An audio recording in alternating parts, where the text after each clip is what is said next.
it's Gözde Alemli. I'm the country manager of Appnext. Today, here I am today with Ramon. He's an entrepreneur, he's an author, he's a consultant, he's helping a lot of people and businesses to grow and to reach their maximum potential. And he's very good. He's a guru at building personal brands and building brands for small businesses. So I'd like to hear more from Ramon today. What are the tips and tactics, and what should we do to have a good, solid, in your terms, silly personal brand? Gözde, listen, thank you so much for having me today. Hello to the attendees. It's good to see you all, as it were. And thank you for this esteemed organization that invited me to speak here. So I'm excited to share and excited to serve. And as you've asked me, I'll give a bit of a bio, a little bit about who I am, and then I'll join you in the conversation. But indeed, I've started 4 companies, sold 2 companies, author of 5 books. And my latest book, as you said, is called Celebrity CEO, which is all about personal branding for professionals and business owners. I've interviewed the president of the USA, was with the daughter of another president of the USA, and I really love serving others and helping people, what we call, build their personal brands so they can shine, but not just for their own sake. How does it make sense to help their business grow, or to maybe even make the world a better place? So thank you for having me, and I look forward to this great discussion. Thank you. Thank you, Ramon. I was always wondering throughout my career when I was working. To be honest, I'm not quite successful at building the personal brand. So today it's also very useful for me to learn some tips and tactics from you as well. Like, I was always thinking, because I'm more kind of analytical person, I was like, how do I stand out? Doesn't my work show what I do? Do I have to do something more on top of that to be able to show to people or to shine out? So that was the concept on my mind. And I watched a couple of your videos, and I had some ideas. But I still have a little bit of thought on the subject. So I want to ask you, how do we stand out? I think it's a great question. And I think how you were thinking is not wrong. It's perfectly natural. You're working for a large company. They've hired you, Gözde, right, to do XYZ, to do whatever the job is, to make sandwiches, make car engines, build software, run a company, whatever. Let's be honest. They really don't care about you, though. If we're being honest, they care about the results you're doing. So for sure, your initial thought, I get it. It makes sense. They hired me to sip coffee. So as long as I sip coffee well, great. I'll keep getting paid. I understand. So here's the challenge, or here's something to think differently about. In today's economy, where people could get fired like that, where everybody is an English word cog, like, a brick, a widget, a gadget, it's just shifting numbers. It's that person who stands out. And this is not just that lady, the analytical person. Oh no, this is Gözde. We know her. Who's that lady again with the brown hair and the awesome glasses? What's her? So that's one reason, so that you as an individual could be known. So that's internal branding, so they know you in the company.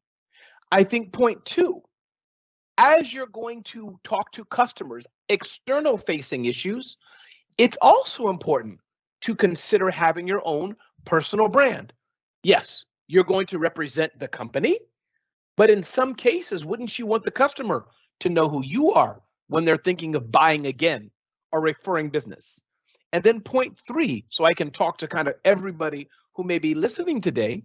Point 3 is that, what if by chance, for those who have their own businesses or who may be thinking of leaving their corporate job, your face, your name is going to be important. So I hope that's a good starting point of why we want to consider this, because I think you're right.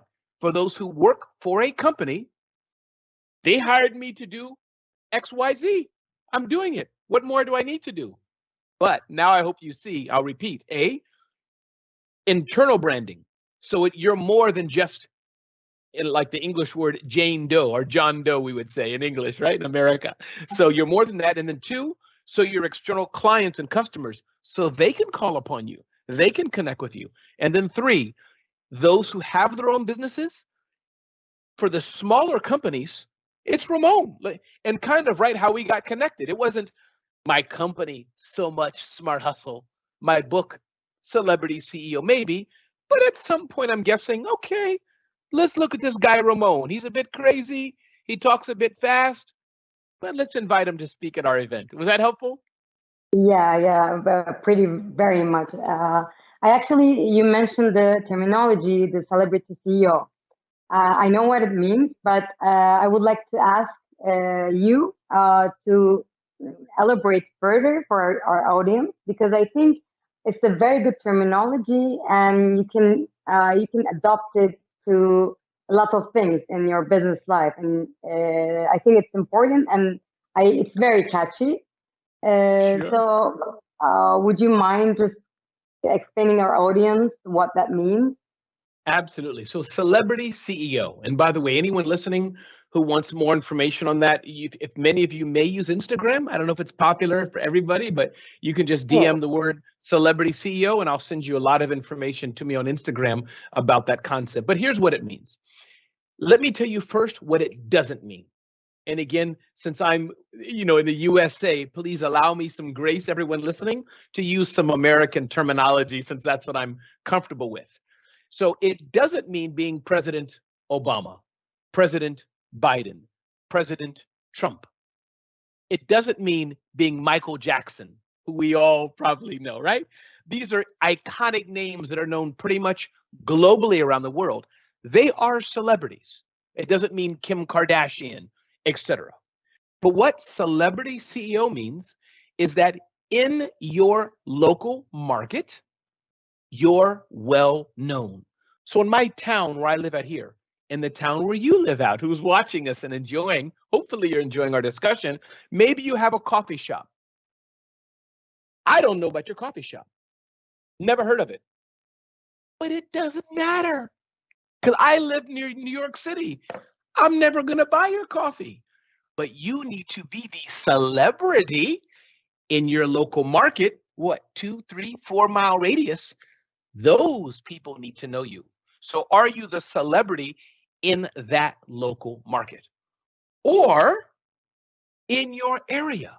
Maybe you're the expert. I don't know how the color looks on your end, but my yellow sweater with the white little thingy here.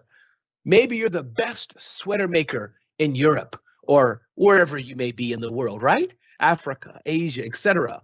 So that's not local person. That there's the local, but then there's the market domination. Let's say analytics. You're the expert in analytics for high performance vehicle. That's not localized, but that's a very, very narrow group of professionals who care about it. Do they know your name? So that's the celebrity CEO concept. It means either being well-known in your local market, you're the well-known farmer, 2 or 3 or 4 or 5, 10, 20 miles in your area, or you're expert in a very narrow professional industry. And that's what you want to be, the celebrity CEO. And if I may, I'll talk about those two concepts. Should I go to that narrow weight? I think, because I was thinking on my mind that I connected, so I think you should go. Okay. So that was my question coming. You read my mind. Awesome. And I do want to be careful not to speak too much or overwhelm, the audience. But so the two principles that go with celebrity CEO are 2 or 3 important things to keep in mind. A, build a community of fans that you educate to buy from you. It's all about trust. Me being Ramon and Gözde, for example, right? We're relatively new getting to know each other. But the more she builds trust with me, the more I build trust with her, there's a chance, I'm tired of pulling up this silly cup, but I'll pull it up again. There's a chance she'll buy my cup. Right now, she won't. I don't know, Ramon, not sure if it's for me. But over time, she'll buy my cup. So that's where I'd rather build a fan base of people who begin to know, like, and trust me, over time they will buy. And then the second principle I always say, which is similar, ask for a smile before you ask for a sale. Instead of me first saying, Gözde, buy, can you buy my cup, like in the marketplace, right? People stop you and tap you and pull on you. No, let me just be nice. Let me say good morning, good evening. And then combined with those two, she will be more inclined to buy from me. So that was a silly example, but I think you can apply that to if you're a student trying to get in a class, if you're a professional trying to get promoted, or if you have your own business trying to sell your ideas. Because at the end of the day, we are all selling something. When I got the email to come to this webinar, right, this experience, they had to sell me on participating. I had to sell them to accept me, as it were. So we're all selling something in some way. I think also it's really important because people want to be understood, and smile is the beginning of all of that. It opens every door. It opens the communication. So it shows the other party, the people you're talking, that you're open to understand them. So it's, I think, a very good starting point. Absolutely. You're right. I mean, you can't, that's the common thing we all learn as a child. I think even color, I think, is different. In Japan, I think, like in America, red is stop, green is go. I think in Japan is different, maybe in other countries. Even handshakes are misunderstood, right? All countries do not extend a hand of greeting, depending on various religions and things, right? But the smile, that's pretty universal. Everybody gets that. Yeah, that's true. And it's easy. Yes. Nice, nice. I was thinking about a couple of more concepts when I was listening to your podcast. Another word, it's a word, but you used it as a terminology, and I liked it very much. And it was like frill, no frill.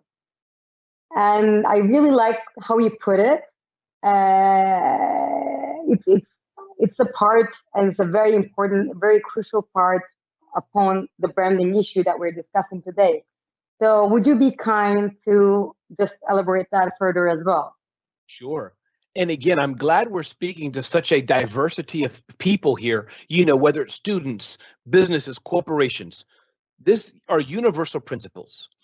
So the aspect of frills, no frills is this. If you are no frills, as it were, allow me to use the word boring, maybe, unremarkable. Okay, she's there, she's not there. I don't miss her, I don't miss him. That can be dangerous because then you blend with everybody else and, okay, I'll take her, won't take it, I'll take the phone, I won't take the phone, there's no there. But if you pop, if you sizzle, if you have something, whatever it is, it could be Gözde's glasses, which are so nice framed on her, right? Whatever it may be, that's something people can hang out. So I know when I was growing up that we were a middle-class family in America, but there was some time where we had to, what we call, and I'm curious if it is elsewhere in the world, no frills food. Today in America, the food is all fancy, you can't tell, but 20 years ago, it was black and white. It would be the cereal box, but they had to make it cheap. White box, black text, not like Fruit Loops or Frosted Flakes. No frills. Nobody wants that. Hi, I'm Ramon. I can help you grow your business. Hire me. Don't hire me. Okay. Maybe you'll take me. Maybe you won't. Nobody wants that. Nobody. And this doesn't mean you have to be loud and fast talking like me, right, Gözde? You don't have to be like me. But somehow people should remember you. Somehow there should be a spark, either in yourself or in the product. I'm tired of holding this cup. In the product you're selling, a silly pen, something, there should be difference. Is that helpful? Yeah, very, very much. When I was listening to you, I also think about another concept that comes to mind. discussing in a meeting with business partners or starting a conversation with a colleague, there is this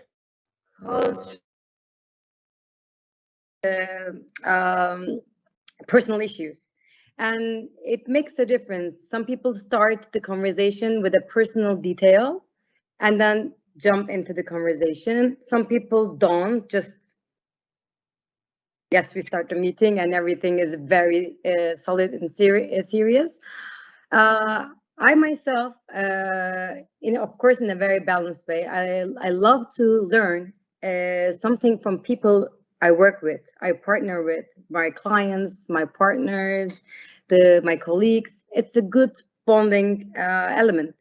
So I want to ask you how it is important to have a personal aspect of the communication when you are dealing with people in business. I think it's everything and can be the difference. And again, I'll use me and Gözde as an example, and I hope I'm pronouncing your name at least 95% right. Good. That's correct. So good. So me and Gözde as an example, we can have a relationship two different ways. Okay, Gözde, we have to build a new apartment building. We need 1,000 bricks. Just get it done. Yeah, but we can do that year after year, day after day, week after week, just transactional on the surface. But imagine, Gözde, come here, let me tell you something. I love strawberry ice cream in the microwave for 7 seconds with warm apple pie in the oven. Nobody knows, but I eat the whole pie once a month. What do you like to eat? Oh, Ramon, don't tell anybody. I eat a whole jar of jelly beans. This is silly, but my point is, we're now just a bit closer. We're no longer just colleagues working in a big company, but I think that personal connectivity, or as some people may call it, vulnerability, to some degree, maybe, that brings us closer together. So I think, yes, I think the closer we can be humans and not just a business card, right? These are my business cards, not just a business card. Business cards don't do business. It's that human relation that I think makes a difference. And even the relation here, right? We started via email. Who's this person? Who's this person? Who's Ramon? But even just a conversation and a warm smile brings you together. So I think it's a great question. And I think, yes, as we seek to build our personal brands, you don't have to tell people, hey, my name is Ramon and I've had this issue, or I had a fight with my wife. Maybe that's too much. But you can say, hey, I have a doggie. Her name is Gigi. Great. Hey, Ramon, I don't have a dog, but I like to ski. Great. Now we know each other just a little bit better. Yeah, actually, you gave an example, and you didn't know about that. I have a dog. I adopted him in pandemic, nice. And because most of the time, because of the pandemic, I'm working from home, yes. And all of my meetings, he's together with me in the house. So some of the meetings, he jumps to my lap, he says hi, or gives slumbering kisses. It's a really personal touch to the meeting, and when he attends the meetings, like everybody smiles. So yes. One day I was telling one of my clients, like, I should teach him to come to my lap at the time of a very difficult meeting, because he lights up the room. Yes. He gives people smiles. So yeah, it's really touching people. So I think it's also very important. Why don't you take 6 months and challenge yourself? Train, what's the dog's name? Bo. Train Bo to do two things. One, and this will just be the secret between you and I, because we're all alone here, right? Yeah. So one, do you like Ramon? Arf, arf. That's one training. The word like, no one will know is the secret word. Do you like? Arf, arf. And then everybody will think, And then the second one is wave high. Bo will know. So that's your challenge, 6 months. That's a good challenge, and I'm taking it. Yes. I think it will be very useful for me, and also it's a good bonding thing to educate and train my dog. Absolutely. Actually, not to pass the time that we've given, I just have one more thing in my Sure. mind, because all of the things you explained to us about this idea, the concept that we have to be better at personal branding and what we need to do to come to there. This was the exact wording you used. You said, like, you have to be sought after. I think all of the things that you mentioned now, like the concept of celebrity CEO, the sizzling, the thrilling, and everything, they help, like these concepts help us to be sought after. Is there anything that you want to mention that to people, just to keep there in their minds, or like to sum up as a takeaway, to take away from this session of ours? Sure. I think always do your very best work. Always know that somebody is watching you. Whether you know it or not, they are always watching you. And always take the time to uplift others and thank others. We did this today, right? We thanked, I'll call him the operations guy, maybe wrong title, forgive me. But in the background, Amir or Ahmad, due to the headphones, can't hear exactly, but you know what I mean, right? We acknowledge. So I think those three things are important. And it's been so glad for me to be here today. And as I'm sure you'll know, people can check out smarthustle.com for any information about me. Maybe one day I'll come and visit you all, but it's been great to be part of this discussion. Thank you, Ramon. Thank you, Ramon. It was a delightful conversation, and looking forward in future to many more. Thanks. Thank you.